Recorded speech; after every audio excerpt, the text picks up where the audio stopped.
70% of all gold production in the U.S. comes from a single state, Nevada. Conventional wisdom says that all the good deposits have been found. But one geologist who's discovered more than 30 million ounces of gold says he knows where to find Nevada's missing gold. And right now, he may be on the verge of being proven right. Investors and speculators can learn more at futuremoneytrends.com/gold. I knew this was coming. There were warnings.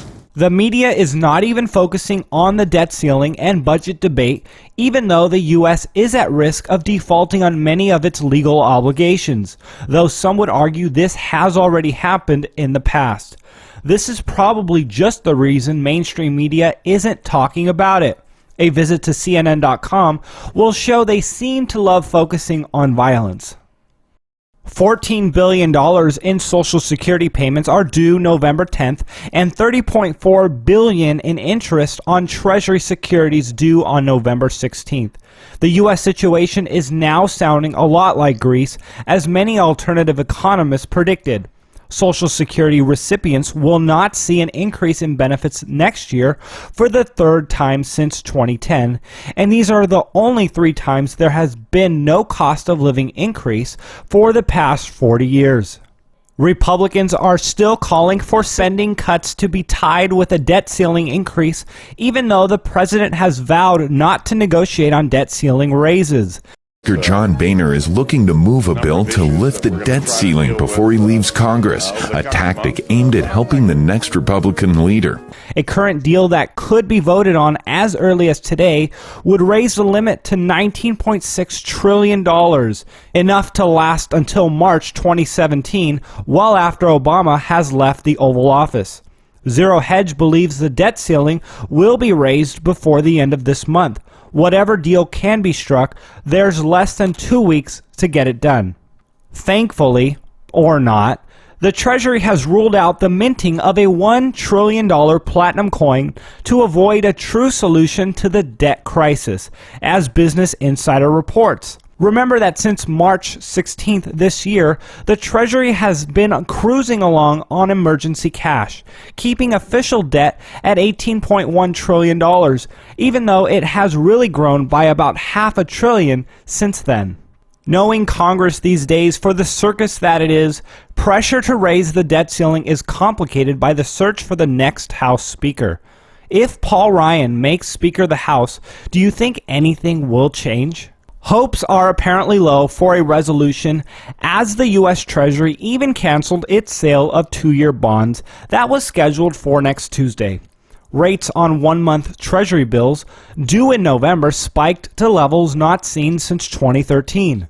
Zero Hedge reported that 4-week bills yield also spiked to a 2-year high, saying the bond market is now convinced that the 2015 debt ceiling fight will be worse than both 2011 and 2013 iterations. The number of bids for the auction was the lowest amount of tendered bids since October 2006. A startling chart from SRS Rocco report shows us that from 1988 to 2007, an average of about 1 million silver maple leaf coins were sold per year, but during 2008 to 2014, the average was 18 times higher at 19.1 million per year. Forbes reports that gold is on the verge of posting its first positive year since 2012. Silver is down for the week Thursday at $15.85 and gold at $11.66 versus last week's $11.82. Bitcoin is seeing a further rally, now north of $270 per coin.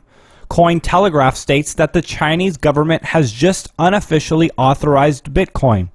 They said that the Cyberspace Administration of China has authorized the operation of Bitcoin startups and exchanges.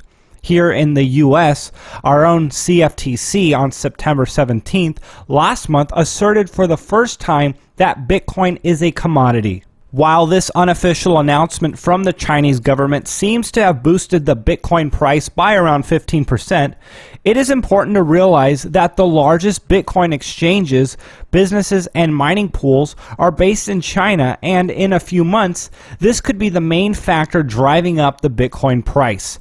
We still feel compelled to mention, however, that the resolution of the Bitcoin XT fork decision will be one of the biggest drivers of price and adoption for Bitcoin within the next 6 months. Interestingly, Blythe Masters, former JP Morgan executive and demonization target for silver stackers and truthers alike, left the evil bank and joined Digital Assets Holdings LLC as chief executive earlier this year. She just stated that fear and greed will drive banks to the technology behind Bitcoin. Along with the Bitcoin price, GBTC, the Bitcoin investment trust created by Barry Silbert that trades on the OTCQX, has seen a significant rally to $27.85. It is now on par in price with official Bitcoin exchange rates and is perhaps becoming a market mover in itself. This is its first significant price rally since late August. The Dow Jones Monday to Wednesday displayed a total lack of volatility, with each day only moving an average of 30 points. But Thursday begged to differ, gaining 320 points or 1.9%. The S&P also joined, rising 1.6%. By Friday, we saw a further rally in U.S. stocks. Despite headlines of McDonald's closing stores and going the way of the dinosaur, McDonald's stock price is actually up over 18% this year. Thursday, it rose a massive 8%. Perhaps the all-day breakfast is paying off.